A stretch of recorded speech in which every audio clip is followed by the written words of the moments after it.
How shall we start this? Do we not start every podcast with like, hi, I'm Helen Tudor and this is the Ideal Client Attraction Podcast, or not? You can have that. Done. We're rocking and rolling. Let's go. Okay. You ready? Episode 2, you're not keeping your million.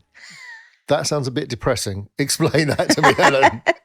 Yes. So this actually really span out of a conversation with a client, because I'm sure most people know, I hope most people understand that if you make $1 million, you don't get to take $1 million home out of a business. But it's such a harsh truth when you realise, you set this goal to make $1 million in revenue. You make $1 million in revenue and you don't get to keep it. It's quite a shock. So I wanted to talk about that because I actually have two businesses, and the one that what I call is like the machine business that has all these things that works without me, that I just show up and do my thing for.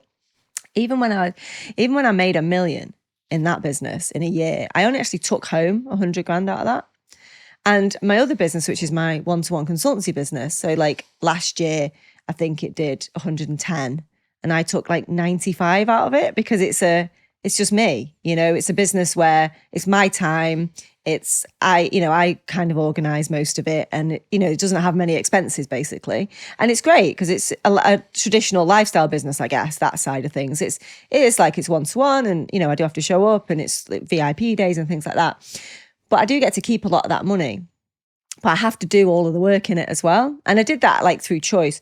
But my machine business could do $1 million next year, and I'll still only take out the same that I take out of that business. So I think it's knowing the difference between the two. If you're going to have a business that you're going to, to me, I don't know this is true. I'm going to say it like I believe it to be true, but correct me if you think I'm wrong. I don't believe you can scale to $1 million without building a machine of some kind.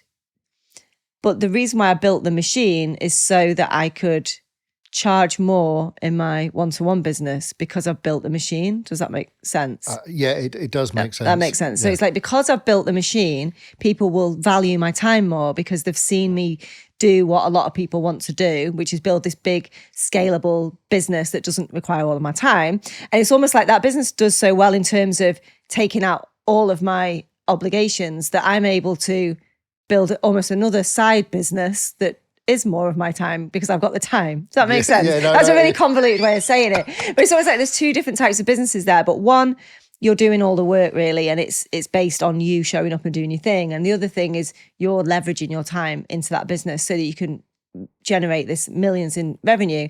And like I said before, I invest it all back into the business. So more tech, more team, more systems, more processes, so that it just gives me this like again, it's almost like a business that suits my lifestyle by building the machine. So the thing is, I don't think you can get a very high profit from a business that has all of those moving parts in it. I think that's what we wanted to talk about this time, really. Absolutely. And I would agree with you. And I think this is where a lot of the entrepreneurs that start with personal brands start as just them with their skill set. The profit margin on that is huge. Yeah, and it's huge. And it's beautiful. It's great. Whereas if you look at people that own traditional businesses, the percentage of profit generally goes down. Yeah. Do you know what I mean? And I think that's what you're talking about. When there's a machine, like there's all those nuts and bolts, the percentage of the profit goes down from when it's just you. Yeah. And I don't think people get that. But also what they don't get as well is like, actually, by feeding that machine, that 10%, that 20%, actually you're feeding the machine, so that 20% becomes not 100,000 next year. You put it back in, and the machine's job is to get that to being 200,000 the year after, or 400,000 or 500,000. Like the more you feed the machine, those smaller percentages can actually grow exponentially, whereas the higher profit percentage of just you, there's a cap. There's a cap. There's that's a cap exactly to that. it, yeah. And I think that's accepted more in traditional business. Yeah. Like in a lot of the old-fashioned businesses, like as you get bigger, there are growing pains and your profit margins drop as you scale. Yeah. And some of the biggest businesses in the world have got really tiny profit margins that they're playing with. But those 4 or 5% that's profit, huge numbers because the machines are big. Yes, that's it. That's basically it. So I'm kind of in a really interesting point in my business where I've scaled it up and then sort of back down again. like I said in the last episode, and now we're scaling back up. And the point of scaling back up, because the first time I scaled up fast, I nearly broke me. Right. I nearly broke the machine. I nearly broke everything. And I remember being on a plane with Phil Harrison, and we were flying business class back from Thailand, and we were chinking our glasses and, upstairs in the A380. And he said, we'll do 5 million next year. We'll do 5 million. And I was like, yeah. And then COVID hit, like it's literally as soon as we got back. And now when I look back, I think if we'd have really pushed on for that, I would have broken everything. We just didn't have the foundations in place. We just didn't have I don't think did I have the mindset? I think my mindset sort of scales as fast as the revenue, to be honest. I think I'm quite good at getting to that next level. But I don't think we had the right systems and tech and team and people. And I know some of my staff will be listening to this thinking, you nearly burnt us out. Because the thing is, when you're scaling fast, is everything happens really, really fast. And we talked in the introduction, I think, about how entrepreneurs, I do things so fast. And I can't understand why everyone's not going as fast as me, and not everyone needs as little notice that we're doing new things as me. So I think that slows the machine down a little bit. If we were looking at the me versus machine we're talking about, the me, which you said has got a limit on it, is limited by your time and energy, whereas the machine is limitless. You can scale that right up past the million to the 2 to the 10, and then your profit margins, even though they're tiny, like you say, are paying you this big money, but you've got to be able to have the foundations in place to scale. That's what I would say, and really stress test things as you grow, because it's a cliche. I'm going to say it.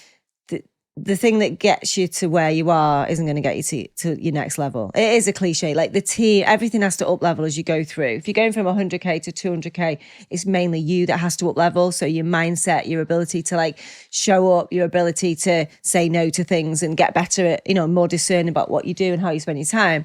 But when we're scaling past that, 500,000, 750, 1 million, and I've not, full disclosure, not been beyond 1 million. So what comes after that, I don't even know myself. But I imagine it's knowing that the team and the tech and the systems that you've got are also unlimited. And I think that's where tech and team are different. Team is limited, obviously. You need to build more people. But now with tech, it's so leveraged, isn't it? That is pretty unlimited and scalable. It's kind of building it so more people. My dad said something to me once, and he said, do you think you'll just run out of people? And I thought, how can you run out of people? You're just never going to run out of people who want to build and scale sustainable businesses. I think it's how can you build a marketing machine? I think it becomes really imperative, isn't it? Because you need new people. And one of the things I'd say for people that get stuck at that 80, 90, 100 grand mark, is quite often they just run out of people because they're talking to the same people and they're not really focused on that audience build. And when I'm mentoring people through the machine build, what I think gets really disheartening is that conversions get tiny, that feel really tiny, don't they? Because when it's just you and you're maybe onboarding people one-to-one and you get to know people and then they come on as a client, for example, you get really good conversion rates, right? Because people, it's you and they want to work with you. But when you're trying to find somebody on a till at Tesco who doesn't know you, never heard of you, thinks they might want to start a business, doesn't really know where to start, would be looking at a mentor if they're right. You've got to build that awareness and that trust at massive scale, and you've got to be prepared for a lot of people to be like, it's not for me. I think that's it as well, isn't it? Like personal brand businesses, a lot of people, before they put out their first thing, there'll be 2 or 3 years or 2 years of seeing the person, liking the person, before there's probably a product or an offer out there that someone says, oh, I want that, or they even say, if I did this, would you be interested? Before they run their first 5-day challenge, before they do that thing, that's that first thing. But a lot of those people in those first 5-day challenges were people that were already there. Yeah. They were on their Facebook friends list. They were on their Instagram followers. They haven't generated those people for the purpose of a 5-day challenge. Exactly that. Yeah. Then the trouble is the next 5-day challenge, the people that were already on the list have already gone through it, or most of them would have done it. So it's like, oh, I need to do it. But then they're like disappointed, like you say. That diminishing returns is real. And I see a lot of people actually almost want to give up at that point, because the first one, whether it's a webinar, a masterclass, a 5-day challenge, or even just a launch or an offer sale, it's new, it's interesting. People have been waiting for it. You've got that kind of like eager audience, even if it's like friends and family and people that you only got a small audience, they already know you, right? But then when you do, I would say that it's the first 5 that you've got to look at and look at that data over the time. But people don't really focus on the audience build in between. And then you just get this law of diminishing returns where it just gets less and less, and you start to think it's you. But it's not. It's just you got to get in front of new people, but those new people don't know you, so you've got to build the trust again. So let's keep the math simple, because I've only had 1 cup of tea today, so I'll probably get it wrong. If not, I'll probably still get the maths wrong. This isn't a maths podcast, people. This is we're trying to get to the point. So we run our first 5-day challenge or first event. We're going to run 4 of them. It makes 250 grand because all those people are already in our world. We've been blowing them away with our knowledge for a couple of years. Yeah. So they come in, sign them all up, 250 grand. That's great. The acceptance is that you're probably going to keep most of that 250 grand. Yeah. Now, if we want to do the same numbers on the next 3 launches, we're going to do this every quarter. That's our marketing plan. We're going to, do one of these every quarter. I'll make $1 million. The maths adds up. Right? It's simple. It's simple maths. Yeah. But the thing is, it's just like, well, hang on. No, because we're going to have to buy the audience. I'm going to have to warm them up. I'm going to have to pay to do that. Yes. I'm going to need to go and leverage other people's audiences. I might need to pay to be on stages. I might need to pay to be on other people's podcasts. I might need to go into, rather than just being in Britain, and being, I might need to go and be big in America and get the American audience or the Australian audience. Which takes time. So these things either take time or money, right? Absolutely, time or money, or both. So it could well be that actually, we get 250,000 in the next one, but you've sunk 150,000 into raising your fame game, into Facebook raising your fame game. I like that. You don't do it. But it's that kind of thing, isn't it? And I think when that starts happening,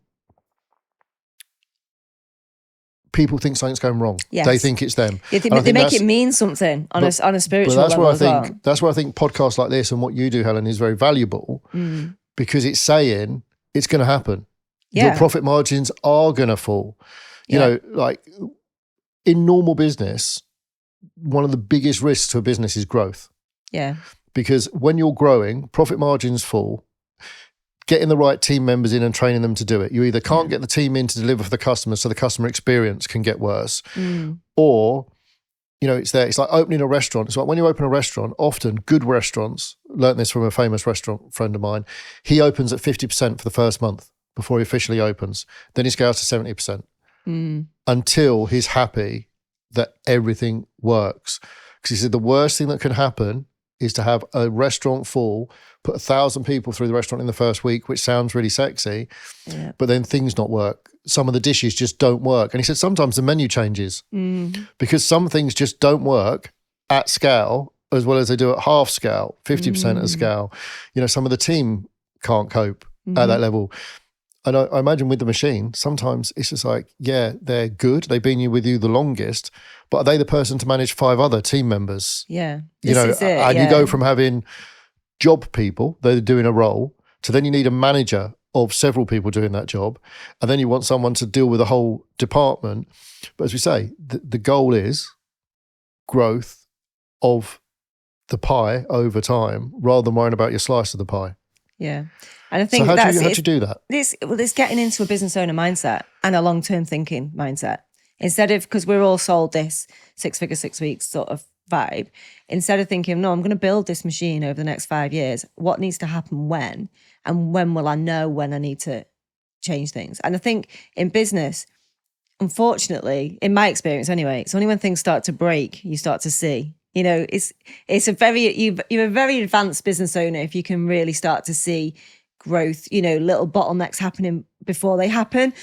Quite often, it is. You got to ask yourself the question: if we onboarded, you want to make £1 million, you onboard 200 people into your group program tomorrow, what happens? Model it out.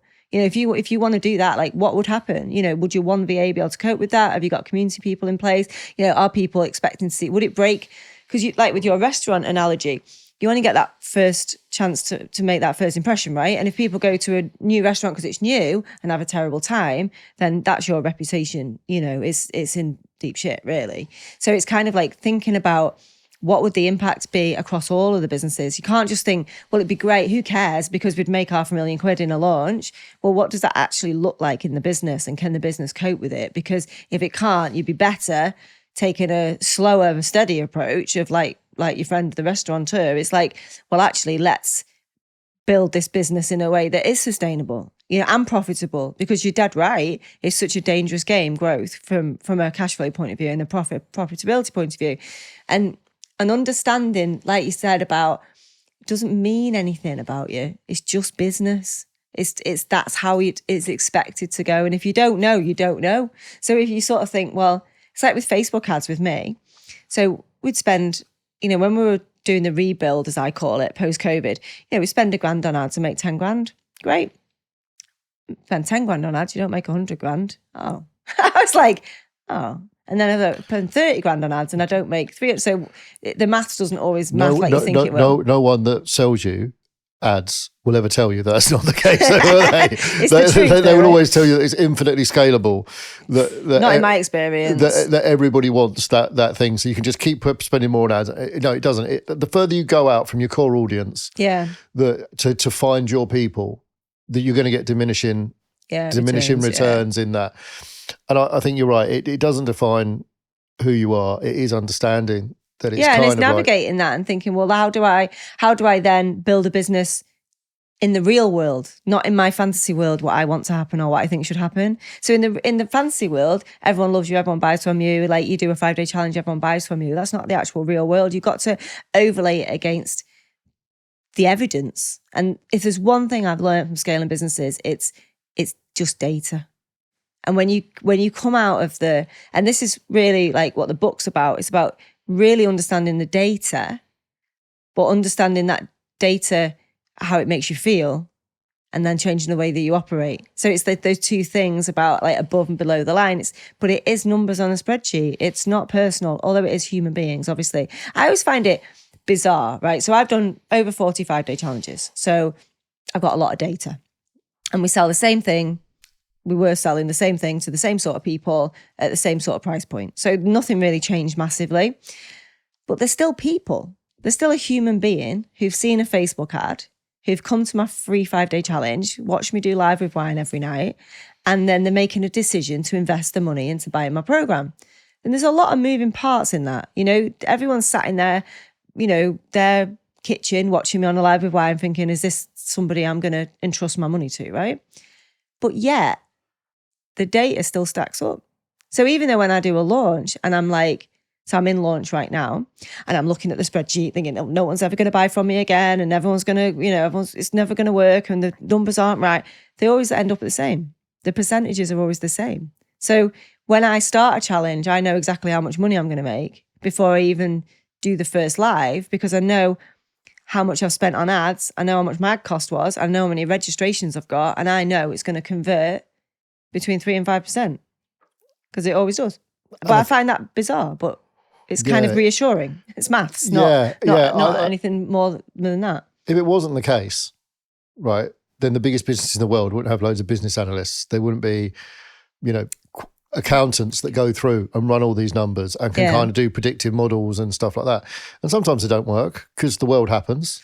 I mean, we've had occasionally, you have like, maybe have an outlier where you convert at 1% and you're like, Jesus, what happened there? And sometimes you can kind of pinpoint it to something, and sometimes it's just a bad challenge. Or bad economy or whatever it might be. You can always find a reason. But quite often sometimes you have a good challenge and you convert over 5%. You think, well, this is great. But I think knowing that that's my numbers should be reassuring, that we don't expect everyone to buy. And I go into a challenge knowing everyone's not going to buy. But then it also, when I model this out with my clients, they're like, oh, so if I want to make 10 grand, I've got to get thousands of people into my challenge. How am I going to do that? And it's like, well, that's the question you should be asking. Yes. You should be asking yourself that. And if you haven't got, if that doesn't excite you, if you don't, so when I, like for me, I want to do a challenge we've got 13,000 people in the group now. We normally had about 1,000, 2,000. But I want to do a challenge for 10,000 people, 50,000 people, 100,000 people, because that really excites me, Yeah. If that doesn't excite you, like, the challenge model is not for you. It's like playing Wembley as opposed to playing your local. Yeah. But if that doesn't excite you, and this is what I want all of these podcast episodes to be about, it's like, I just want to tell you the truth and you can accept or reject that as what you want for your future. I'm not saying that this is the way you should do it. I'm not saying it's an easy way to do it. I'm saying this is one way to scale a business. But if it's not for you, then find another way to do it. There's plenty of ways to make money. But the way I do it is a volume game in that business. It is a volume game. And I think this is where the spiritual alignment stuff that you talk about and everything you just explained there, and you mentioned quite a lot, the person, because in terms of growth, you could be, I'm going to get this business to this stage so it's saleable, right? And my money is going to come when I sell this thing or when investors come in and they buy 70% of it. I get to sail off into sunset with my 30%. And I know I'm never going to take it to being 5 million a year, 10 million a year. And I don't care. Yeah. If I can get it to here, prove the model works, proof of concept, proof how much it costs to acquire a new customer, someone will come in, buy my marketing agency, buy my restaurant, and then take it. Most of these big restaurant chains, they were started, a couple of chains proved it. There's 2 or 3, proves the model, someone comes in, big finance, they ended up with a small percentage. They still class themselves as the founder, but they own like 8% of the actual global mega million thing. And no one cares. Some people will do that. Yeah. Other people are quite happy to go massively into debt for a few years for accelerated growth and then boom out the other side and get there. Other people, for circumstances, they need to still be drawing money out of it. They need that business to be profitable to a level. And I think with the way you coach and the way you talk, you don't say one's wrong or one's right. It's a case of like accepting that if you're someone that needs stability and needs those returns each year, and you need to do it this way. If you haven't got an audience and you haven't got the money to buy the audience, you're going to need a longer run up to that challenge where you sell, like you ain't going to put 500 people in your membership yet unless you've got this run up. And it's a case of examining themselves, like what is the realistic circumstance of their life? Yeah. Like when do they need to start drawing out from the machine, like with that?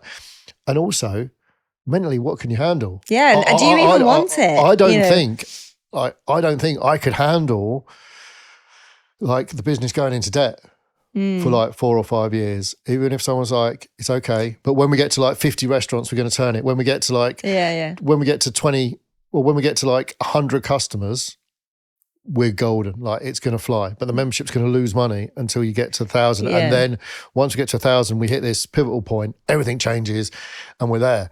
I don't know if I've got the minerals for that. Yeah, and do you even want it? This is what I talk about future visioning a lot. Like when you said that, and it's like how things make you feel. So we can map out, I can make anybody money. I can make anybody monetize anything because it's just business, right? Anything you tell me you want to make money doing, right, let's do it. We can build a business. But then before we even get to that point, I get them to close their eyes, hand on the heart, and go to the future where we've done it. We've done exactly what you said we want to do. How do you feel? How do you feel now? Because when you and how does it feel in your body? So when you said then, well, some people either want to get investors on board, and I had like a visceral reaction to that. Like my worst possible scenario here is investors coming in with their money, coming into my business and telling, because I know how it goes, right? My uncle's a VC, like I understand like how it works, right? I've seen other people, I've had investors myself before, and it's like, that is not for me.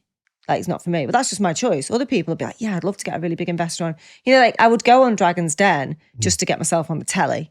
Yeah. I wouldn't take any of the money, right? Because I know exactly how that would go down for me, because I can't work in partnership with somebody like that. But that's me. Somebody else would love that. And that's like a life like ambition. So it's almost, you can build a business any way you want and you can make money doing anything you want, but do you really want it?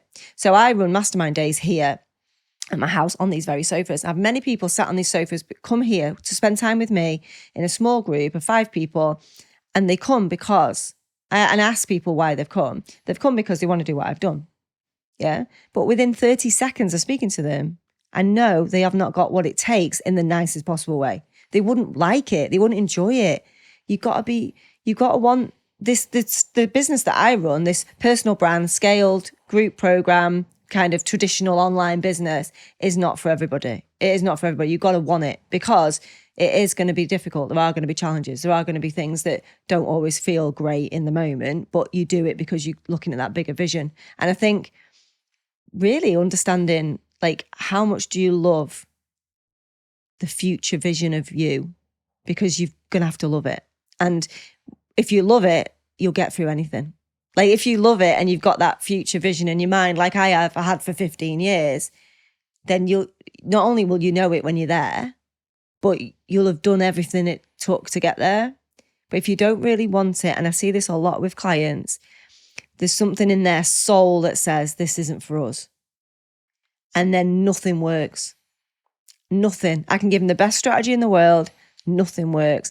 And it's taken me over a decade to get to the point where I actually ask people to go to the future and ask themselves if this is what they really want. Yeah. I think there's so much in the world of taking on what people feel they should want. Yeah. You know, because people tell you should want who it. they should be, the amount of money they're going to need to be happy. And I think a lot of people that I know, like personally, that even aren't entrepreneurs, the amount of money that they need in income-wise is far less than what they ever thought. Because they can just produce their outgoings as well. Sometimes it's the amount of spare cash you've got that actually makes you happy, as opposed to like the bottom level. And I remember someone saying once, and again, this is stolen, it's not mine. Everybody wants to run a marathon. No one wants to get up at 5 o'clock on a Saturday morning and go and run 18 miles in the cold so they can run a marathon. Yeah. Because it's the 6 months to a year's worth of training. You know, like if you're coming from sitting on a couch and you want to run a marathon, you have to accept that's probably like a year, 2 years away. I mean, Mark, that's producing this, used to run loads of marathons and stuff like that. So probably the third and fourth and fifth marathon were a lot easier than like that first one. Also because you've done it mentally. Same with making money, I think. Absolutely. Once you've made $1 million, it's easier to make another But it's really easy to say, I want that. So it's like, okay, you want to run a marathon? Here's the reality. Are you going to do 4 runs a week? Are you going to accept that your feet are going to work for most of the time? Yeah, and all the sacrifices you're going to have to make for that. Are you going to accept you have to be out of the house? You know, like people training for triathlons or all that kind of stuff. The amount of time that you need to be out there. All the chafing. Yeah, exactly. and you have to wear Lycra. Is that really worth it? But it's kind of like with business, we don't seem to ask ourselves that question a lot more, because it's kind of like, oh, it's just accepted. But getting a business to the levels you've got to, you put in marathon level hours, you put in some serious stuff. There is that whole, you know, that there's that grind, there's that doing the runs, learning from it, like doing all the things, making sure you're recharged. And I think you're right. When it comes back to those figures, you said something very interesting, like it's data. And I think if you can move the mindset shift to the money's data, so in a sense, it's the final output of data. Yeah. But if you can, rather than seeing it as the money, as like the income is a data set. It's kind of like that's what it is. It's a data set. Like this went well because that's what that figure tells us at the end. You know, and detach the fact it's a monetary value in some ways. It's kind of like, okay, well the data says that. Yeah, it's just numbers on a spreadsheet. My dad said that to me when I was in a lot of debt. He said it's just numbers on a spreadsheet, and it doesn't mean anything. But I think with the running analogy, and for me, so I kickbox, and I always say, like, you learn so much more from your horrible sessions. You know, when you turn up and it's terrible and everything, nothing works. Like, I've been kickboxing for over 10 years, and I still, like, you know, I'm not keeping my guard up, or I'm not got my foot in the right place, or I'm not doing my kickback, whatever it might be. But you learn so much more from those hard sessions. And it's the same with running, really. You learn more about yourself in a tough run, you know, that you can overcome. You know, running is my nemesis, you know, but I do it for training. And it's the same in business. You learn so much more from your bad years. Like so much more from your bad launches. You learn so much more from your bad experiences than you do from your good. Because when things are good, so I made a lot of my money in what I call like the golden years, to 2018, 2019. It was like the gold rush. Everyone was making money. It felt like that anyway. Everyone was making money. Everyone was in a buoyant, you know, economy was good. Everyone was spending, investing and all that kind of stuff. I mean, again, that could be a mindset thing, but, you know, post-COVID, things have felt like a lot longer to get going again, and tough things a lot been going on economically and politically as well. But although there's still loads of people making loads of money and spending a lot of money, but I think it's the tough times and it's those tough moments where you really dig deep as an entrepreneur, because you can always give it up and get a job. So it's those moments where you choose not to, and you commit energetically to the game. You know, this is the game. It's entrepreneurship is just snakes and ladders. and every time you're up a ladder, it's great. And you got to enjoy it. And you got to enjoy every moment because there's a snake coming. And then you go back down. But as long as you're always on the board, you're playing the game, and it's like, is there a point where you get to 100 and that's done? Like you said, for some people there is. And you can put a thing on it and say, I've got £1 million in the bank, I'm done. Or my business makes 10 million, I'm done. Or I sell my business for 30 million, I'm done. Does there need to be a square 100 to complete the game? Or is the game just going up and down the ladders, round and round and round? And is that part of it? Is that, I think if a true entrepreneur will just stay on the board and enjoy the game, because you learn so much from the snakes and you gain so much from the ladders. But how would you know you was on a ladder if you'd not been down a snake? How would you know you were on a snake if you'd not been up a ladder? So it's that yin and yang, isn't it? It's the up and the down, it's the black and the white, it's the light and the dark, that you've got to embrace the game, I think, rather than expect it to be all ladders and there to be an end and you've won, I think that's what separates entrepreneurs, really, is the fact that it is a game. And I think the entrepreneurs, like you're saying, is there a square 100? I think for some people there is, but they'll do it multiple times. Yes. So they might go, right, I've taken this as far as I can take it. This is what the goal was. I've got it to this stage. That's done. Yeah. And then they'll be sitting at home, meant to be retired, promised. I know we're going to do it. And then they suddenly pop down the road and see a builder just like, oh, let's open a coffee shop. Yeah. Or let's do this. And I do think there is kind of like that kind of self-harm, addictive personality side to entrepreneurialism. Even if you did complete the game that you set out to, it's there. And I think it's irresistible and it's mesmerizing and it's a joy to be a part of.